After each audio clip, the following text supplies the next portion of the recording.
Rain fell in soft drizzles over the gated estate of Dr. Margaret Elmsworth, once a vibrant neuroscientist, now a bitter millionaire bound to a wheelchair. Her sprawling mansion stood tall behind electric gates, surrounded by trimmed hedges and marble statues, all pristine, perfect, and cold. Just like her, since the accident, Margaret no longer entertained guests. Her legs, paralyzed from the waist down after a skiing disaster in Switzerland, had become her prison, not just physically, but emotionally. Gone were the lectures at Yale, the conferences in Paris, the fire in her soul. She existed now in silence, attended only by her staff and her meticulously scheduled nurse visits. But that evening, something unexpected arrived at her gate. A boy, no older than 13, thin, shoeless, soaked in rain, skin the color of earth after thunder. He carried nothing, said nothing, just stood there as if fate had dropped him at her doorstep like a question she didn't want to answer.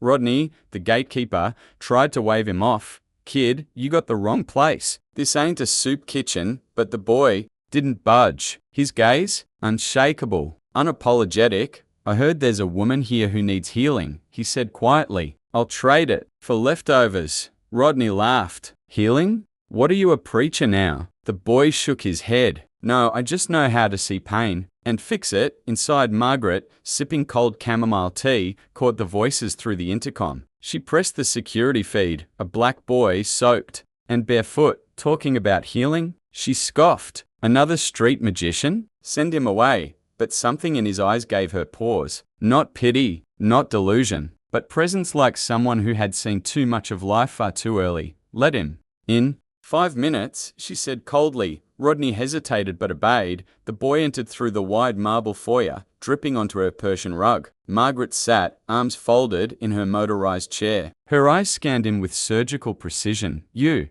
want food?" she asked, raising a brow. He nodded. "Just the leftovers, and in return, you'll..." "What? Lay hands on me? Speak in tongues?" "No, ma'am," he said. "I'll remind your legs what it means to listen again." She laughed. Actually laughed, a bitter, cutting sound. "Do you know how many experts I've seen? Surgeons, therapists, scientists. And you think a boy with no shoes can offer what Billings couldn't?" He didn't flinch. "They treat the body. I speak to what's beneath it." A moment of silence. Then she pointed to a box on the side table. "Help yourself," she said, amused. "Leftover salmon from Norway." He walked over calmly, sat cross-legged on the floor, and ate with quiet gratitude. Margaret watched him, puzzled by his lack of urgency, by his peace. Most people came to her begging for jobs, for funding, for forgiveness. But he ate slowly, reverently, like someone raised on the hunger of others. When he finished, he wiped his mouth and stood. "Now," he said, "your turn." "My turn for what?" He walked over to her chair, knelt, and placed both palms lightly on her knees. She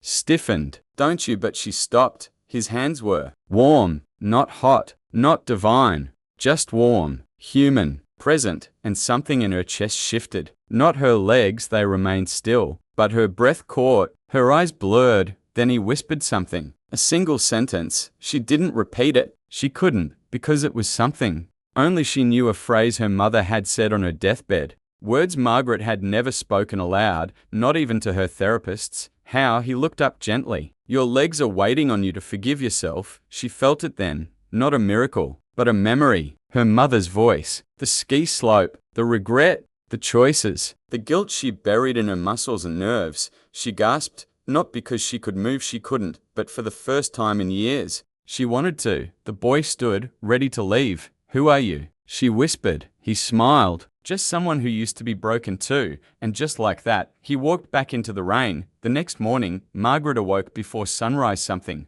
she hadn't done since the accident. The rain had stopped, but the boy's words hadn't. They echoed through her mind like soft thunder. "Your legs are waiting on you to forgive yourself." She rolled her chair to the mirror and stared, not at her body, but at her eyes and what she had buried behind them. Memories returned in fractured shards. The day she ignored her daughter's call before the ski trip. The moment she dismissed her assistant's warning. The long silence after the accident, not from paralysis, but from shame. She had pushed everyone away, believing she deserved this. But now, something stirred. She glanced down at her legs. Still, cold, but not foreign. They felt Part of her again, her fingers trembled as she called Dr. Paddle, her old physical therapist. I want to try again. Dr. Paddle, stunned, cleared his calendar, and as the staff murmured in disbelief, Margaret whispered to herself, "That boy. He woke something science never could." Outside, the wind carried petals from the cherry tree, and for the first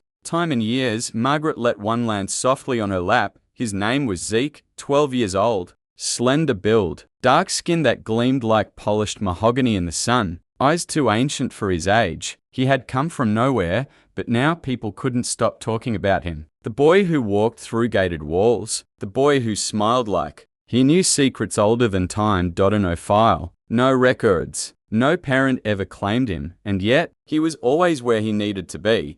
Margaret's staff had tried to escort him off the premises, but something in his gaze made them step back. Not fear, not defiance, just peace. He didn't flinch even when the guards tried to grab him. Instead, he placed a hand on one of their shoulders and simply said, "You look tired. Go home to your daughter." The man did exactly that. Zeke returned every afternoon, whistling as he brought leftover soup and bread, placing it before Margaret without a word. Then he'd dance. Wild, ridiculous dances that made no sense but made Margaret laugh. It was medicine, and still, when asked why he came, Zeke would only shrug, because healing doesn't knock. It walks in dancing. It had been 3 years since Margaret laughed, not since the car flipped over the bridge, not since her spine cracked like glass under steel, not since her world shrank to 4 wheels and a room full of whispers and pity. Her money could buy silence, but not freedom. Respect, but not joy. Then came Zeke barefoot on marble, spinning in loops, clapping off beat, slipping, flailing, pretending to fall. Then bowing dramatically like a circus clown from a forgotten age. She tried not to smile. She failed. That first chuckle had startled her. By the 3rd day, she was laughing so hard, the nurses cried. Something shifted inside her. Not her bones, no, but her breath. Her breath became light again. Zeke never asked her to stand. He never said, "Try." He just danced. Sometimes he'd whisper old jazz tunes, other times he'd whistle lullabies no one remembered teaching him. Margaret found herself tapping her fingers on the wheelchair arms. Once, her leg twitched. No one saw it, except Zeke, and he smiled as if he'd been waiting. "See?" he said quietly. "Your heart remembers what your body forgot." The woman lay in her chair, the boy's words echoing in her mind. "I'll heal you for leftovers." She had dismissed it as childish foolishness. But now, as the days passed, she felt something stir. He didn't just talk, he acted. Each morning, he arrived before sunrise, bringing herbs from the nearby forest, oils he crafted from plants, and even soft chants in a language she couldn't recognize. With his tiny hands, he massaged her legs, humming gently. His touch wasn't magical, but it was tender, deliberate. She started feeling tingles. At first, she dismissed it as imagination. But one day, when he touched her foot, her toes curled. She gasped. Tears welled in her eyes. "You felt that?" he whispered, eyes wide. She nodded. That night, she didn't sleep. The mocking voice inside her grew quiet. Hope, foreign and fragile, began to bloom. Who was this boy? He had no training, no fame, no degree, just belief, and a strange kind of love the world had stolen from her long ago.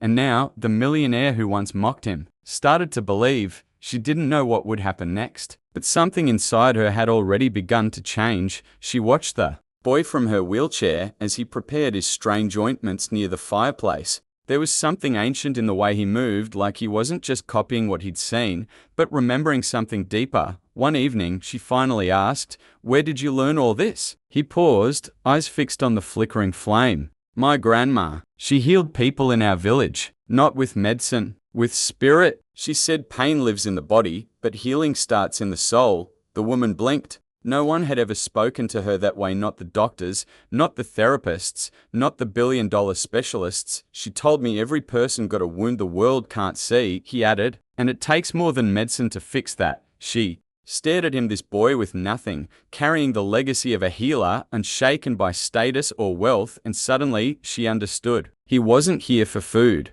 He was here because he saw something broken in her long before she admitted it. That night, the millionaire didn't dream of walking again. She dreamt of dancing barefoot, in the rain, with laughter in her chest. And in her dream, the boy smiled.